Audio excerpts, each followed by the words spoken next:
Hi, my name's Alex, and I've bought and sold RC cars for the past 2 years. In that time, I bought $37,000 in cars, sold $70,000, and I've made a little over $32,000 in profit. And that's from selling about 500 items. Now, this is something I've always wanted to do, something I've worked very hard at, and now I'm going to show you how to do it. Now, so here's a quick 30-second explanation of the business. So I buy a lot of cars from somebody getting out of the hobby, clean them, fix them, test them, and then list them for sale back on Facebook Marketplace. And if that didn't sell, I'd sell them on eBay. Now, how do you find the deals? That's the hardest part. I found most of them from Facebook Marketplace listings, and that was from searching the same things over and over multiple times a day. And that was all I would search. And after a week or two, you'll start getting these very early listings that are the good deals. So a couple important factors to be successful is where you live. Now, when I was doing this back in Baltimore, it was great. There was a ton of people in the area, a lot of people interested in the hobby. Things would sell fantastic. In Newark, Delaware, there's a lot less people here, and good deals sit. And sometimes there's just no clients. And that's not the end of the world if you can sell stuff on eBay. But if the economy is not great, then things don't sell that great on eBay, and then there's no buyers where you live, things become difficult and you just get stuck with cars. So I'm making this video because I'm very proud of the success I had. I enjoy helping other people do this, and I don't do it anymore. So I don't have anything to hide. The spreadsheet I briefly showed you will be in the video description, along with my Facebook Marketplace profile right here, which shows all of the cars that I've listed. I have a very good rating right here, and this contributed a lot to my success. And I just want to throw out the disclaimer that the spreadsheet was made for my understanding and might not make sense to you, so I apologize. All right, so it's time to go on a journey, and I'll tell you generally the success I had and what you should pay for each of these cars, what to look for when buying cars, how to secure the deal, how to deal with customers, expenses, and everything that has to go along with this. So initially, I did quite well. I started with the Axial SCX24, which worth about $100, and I put about $500 in, and that was able to be self-sustaining. So I bought 3 cars for $300. It was, two brushless Traxxas rustlers, and then Traxxas Slash 2-wheel drive. I sold that stuff for about $600, and then got 2X Maxes. Sold that stuff for $1,100. Then bought a lot of cars for $1,100 that turned into 2,400. Then bought a lot of cars for $2,000. So stuff like that. And this was also 2022, so um, things were better back then. People were buying stuff left and right. And here are some of the examples of the cars that I bought. Um, the best deal I ever made. I actually got this stuff for $60. Threw it on eBay with like a max buyout of 425, and it sold in an hour. So made about 315 bucks on that. But I've done well on other deals, but typically requires uh higher initial investment, $500,000. Like I had this lady give me a car for free that I sold for 200 bucks. That's a good day. So now I'm going to go over how much money to pay. Fun part. I think it's kind of difficult to buy individual cars and make a profit. So I like to buy lots of cars, which is like you get discounted cars, but a bunch of them all at once. I think it's a win-win for me. So generally, here's what I will pay for stuff. These numbers are a bit extreme just because the economy is not great right now, and I don't want to be stuck holding them and taking a loss. So what happens when you pay too much? So this was right after I did this for 7 months. I was like, I'm making a ton of money, being a bit of an asshole. So I bought 2 lots of cars off of people I knew in the hobby. These were, private deals. And I gave one guy $1,350 and gave the other guy some of those cars. So, but in total, I made what did I say? $425. Yeah, that's pretty terrible. And I easily worked 30 hours. I had to like had this Traxxas funny card to sell everything separately. Um, and this created a lot of stress for me because my ego was tied in that I never lost money in cards I bought to resell, and that is true. And you'll see a negative number on a lot of cards I bought, and that's because I kept a card, which is easily worth the difference in price. So that's why I don't really consider that a loss of money, because if I sold everything, I'd still be profitable.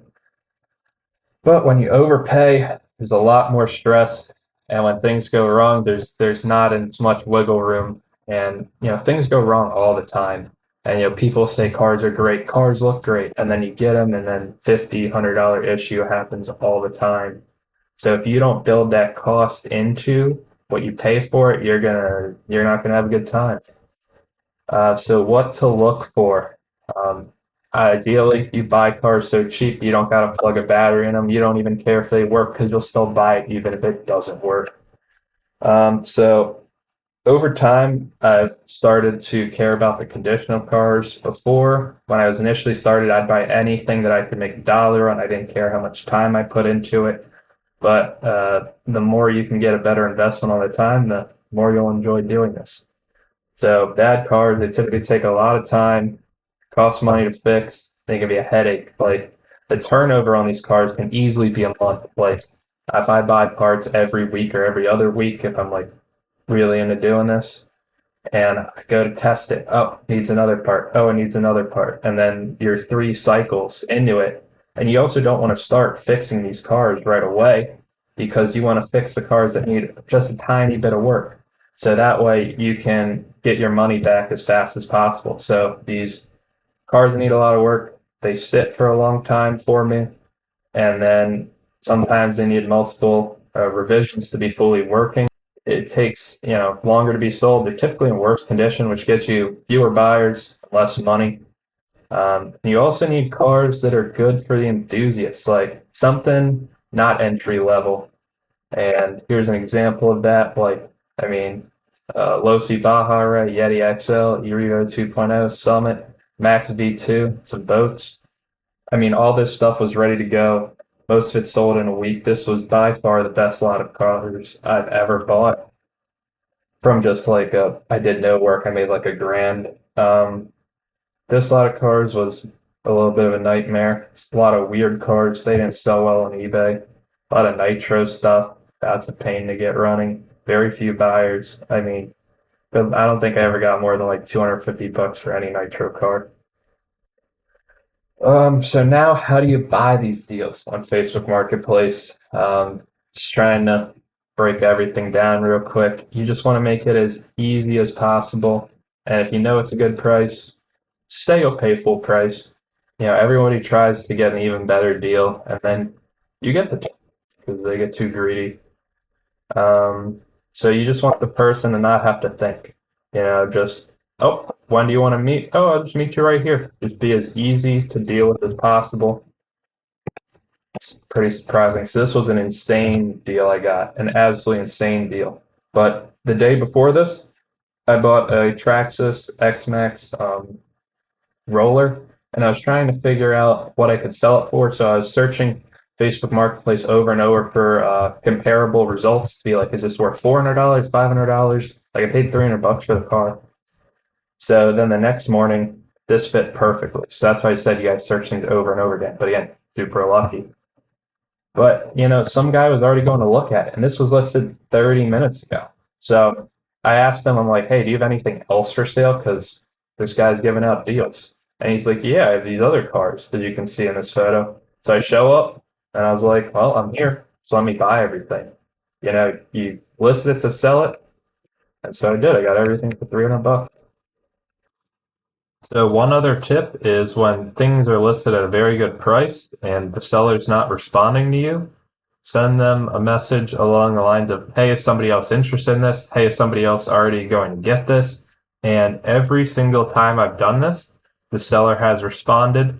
And then you just go back to what I said before, make it as easy as possible to deal with them. And I have got most of those deals from doing so. sometimes you run into people who will say, "Oh no, the first person who messaged me gets it," but typically people just want the stuff gone, and I I make that happen. So finding a deal, I got this lot of cars. This was the lot that I paid $1,100 for. And, the guy had a picture of like an XO1 or something. And he said he had more cars in his listing. I was like, what car do you have? And he listed out these cars. And I was like, can you send me pictures? Asked him 3 times. He sent me pictures of the drag slash boxes, like wheelie bars, just none of the actual cars. But I drove 40 minutes on a whim and I got really lucky. I mean, this was pretty crazy. I remember standing in his garage and he was just pulling out bins of cars, and I was just like, holy shit. But yeah, no, this guy spent 10 grand on cars and dumped them a month later.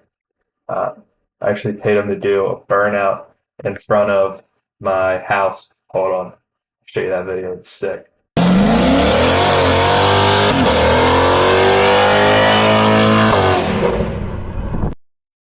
Bit of a degenerate move on my part.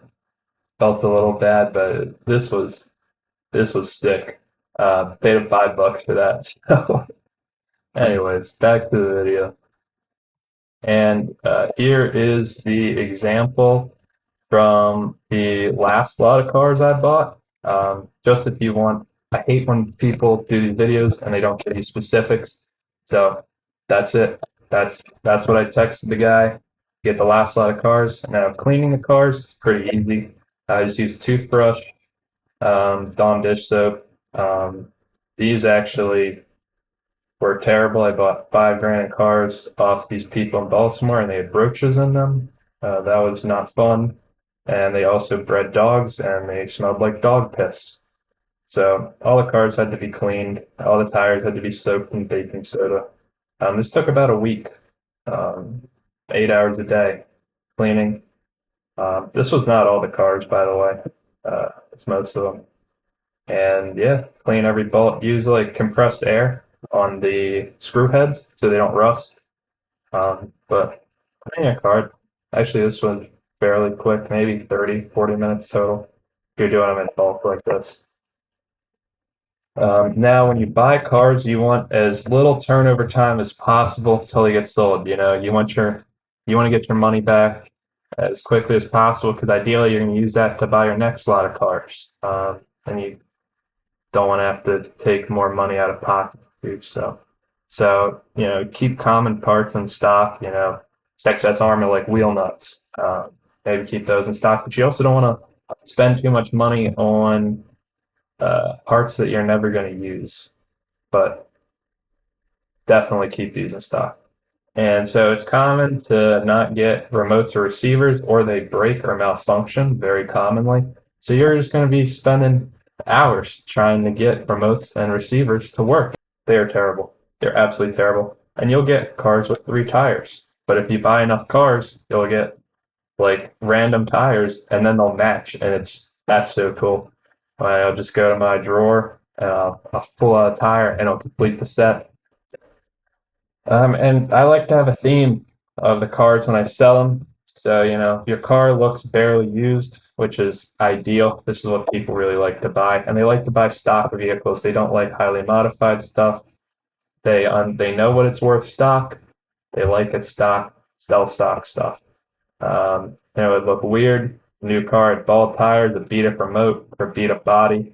So ideally, you're going to combine all these. Like this one, I don't know if you can really tell, but this body is pretty beat up. It has XRT wheels on an X-Max.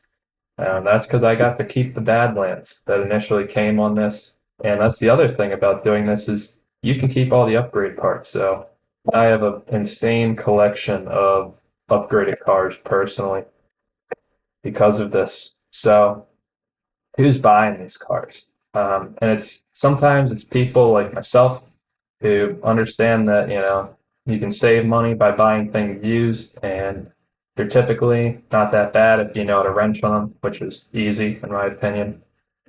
Some people are the people who like to have a spending habit and like to make impulsive purchases, which is a lot of them. And if you can't meet people the day they want to buy it, high likelihood they don't want to buy it the next day. So how available you are to meet people every day will depend on how much success you have. And if something works, you got to keep doing it. So I got this rare Traxxas Stampede body, sold for way more money than I thought, and I was like, well, let me see if there's another one of these cars locally. Bought this full car for 150 bucks, then sold it for $355. And actually, the same guy bought both of them. And the key to making a lot of money is on the little things, which is the reason why I like to buy things from people getting out of the hobby, as they have spare parts, extra batteries, chargers, wheels, and tires. And, you don't actually put a price on this when you buy it, or, it's easy. In your head, you could be like, there's a lot of extra stuff. This is going to sell for good money. But, maybe a charger you'll put money on, but extra wheels and tires, not really. So you can get away with paying nothing for it and selling something for 60 bucks, which is nice. And when it comes to selling stuff, in 2022, when I was first started doing this, I'd sell roughly half on Facebook Marketplace and eBay, and I get the same money. For example, I have a Traxxas slash two-wheel drive VXL marketplace that sell for $175. eBay, it'd be bid to 200. Buyer would pay 225 with shipping, and eBay's fees were like 13.9% or something, and I'd get $175 back. But this was a guaranteed $175 by the time, like, by when the auction ended. I had zero concern that it would sell for good money back then. And that's the best part about eBay. But sometimes people don't pay and you got to relist stuff and you rarely get as much money as before. Sometimes you have to ship stuff, but it's not too bad if you have a bunch of stuff you have to package up. And I would also make everything an auction. It gives people a deadline that they have to purchase it by, and it sort of guarantees you a sale and guarantees you get top dollar as a seller. And weird stuff goes for a lot of money on eBay, which is good because that stuff wouldn't sell locally at all. So shipping station, I went to the post office one time and I saw this. It was hilarious. Look how skinny his arms are and look how thick that tail is. Pretty funny. But for the packages or boxes, at least, I go to Home Depot. You can get a medium box will fit a Traxxas Slash on its side pretty easily. You can fit, e-Revos, things like that on its side. A small box will fit 10 scale touring cars really well. Extra large boxes I didn't typically use very often, but you just cut them down to size, turns into a science pretty quickly. I have a scale down there. And in my spreadsheet, I would like weigh everything and sort of guess the dimensions. And so that way I could put in eBay and I would know exactly what it is. So expenses for these vehicles, this is pretty generous to say I spent $1,000 to $1,500 on parts. But electronics would occasionally go bad. I've blown up a couple ESCs and motors. They just, things don't work right. We'll put it that way. But remotes and receivers are by far the most common point of failure. This is some of the spare electronics I acquired over buying 30 something thousand dollars in shit. So the timeline that I put into doing all this, initially worked pretty consistently for 7 months. This was doing it about every day. And then I did it my first winter of college, then in the summer. It's easy to acquire a lot of inventory. I like buying stuff more than I like fixing it and selling it, you could say. But I had about 8 grand in inventory before college started, and that's when eBay really came in hand. And I was able to get rid of almost everything in that month. But I would say a general rule is an hour to an hour, like for a really clean car, about an hour to fully do everything. I'm very meticulous with my cars and I make sure everything works. But if I had to guess how much I made hourly, $30 to $50 an hour, but it's hard to find work. Finding the deals is really the hardest part. So a couple helpful tips. If you break apart in general, search for the exploded view of the vehicle.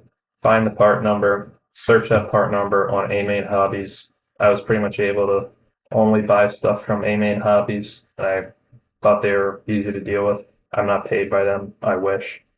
So I would do this versus just Googling parts because you'll end up buying the wrong thing. So random highlights of doing this are the first car I sold. There was a like USPS would allow you to just leave a package on your door and the mail service would pick it up. And the mail service did not scan the package in. And the person who bought the car thought that I had scammed them as the package was not scanned in. And the day I agreed to give him his money back because he was threatening to call the cops, the car showed up. So after that, I took everything to the post office and got a receipt. I did not do the porch pickup anymore. I had this guy in Baltimore who needed $500, and I took 4 Nitro cars as a short-term loan for him. That was a nightmare. I'm surprised I got my money back. Sold a guy working in a mine in Malaysia. That was kind of cool. I sold all my spare parts to a guy building a track in Jamaica. Uh, so takeaways are, most people don't have $1,000 to buy a lot of RC cars, and they're not interested in owning all those cars. They just want 1 or 2 of them. I like bringing these cars back to life because these are toys that I enjoyed, and it felt nice to give them a new home and another person to enjoy them. So general principle that could be applied to other things, like if you're selling Xboxes, like they could look like it works, but then it doesn't work, and then the thing is worthless. Like RC cars have a physical value in just the plastic and metal parts, which is reassuring. And from doing all of this, I became significantly less materialistic. I really, really wanted all these things for a long time. And in a short period of time, I was able to essentially own all the cars I wanted. And then I went to college and I didn't see them for months. And then I realized that it didn't have an effect on my life. And I also learned the value of a good reputation. Like it is probably 2 to 3 times easier for me to sell an RC car versus you to sell an RC car because everybody trusts me. I have good reviews. Very meticulous, as I mentioned, when selling the cars. Also, partially because it's a lot more difficult to fix something after somebody has bought it. And then things get intense very quickly. So, respectfully, I want the deal to end when you take the car, and that has worked every time. Yeah, the novelty started to wear off when I bought like 20 grand in shit. And that was I remember this. I was like, I got all this lot of cards, and I just looked at them like, this is a lot of work. And I wasn't excited. I was like, oh no. And people expect a different level of service on eBay versus Facebook Marketplace. That's sort of why I like dealing with Facebook Marketplace versus eBay. But people on eBay do pay a lot of money, to be fair, but it's not really my thing. And the conclusion I have is that this was so much fun. It felt like I was in a TV show. Like I would just be checking Facebook and then I'd frantically message somebody like, "Oh, I want to buy all these cars," and then I'd run to the ATM, pull out $1,000, take the girlfriend at the time, would drive like an hour and a half to Southern Maryland, buy all these RC cars from this guy, take them back. I didn't know what problems I had. I had to like dive in, fix them, and then like sometimes I'd get extra stuff when I got there, and it was always just such an adventure. And you never knew what was going to happen that day, so that's why I loved it. And I think that's it. So thank you very much. If you enjoyed this, I've been wanting to make this video for about 2 years. One last thing, I am looking for a job. I'm graduating from the University of Delaware with a degree in mechanical engineering. I love remote control cars, and if you work in that sort of industry and you're looking to hire anybody, I'll leave my LinkedIn down below and shoot me a message. So other than that, I hope you enjoyed it. Let me know if you have any questions. I really tried to make this comprehensive, but I'll reply to you in the comments. And thank you, and I'll see you on the next one.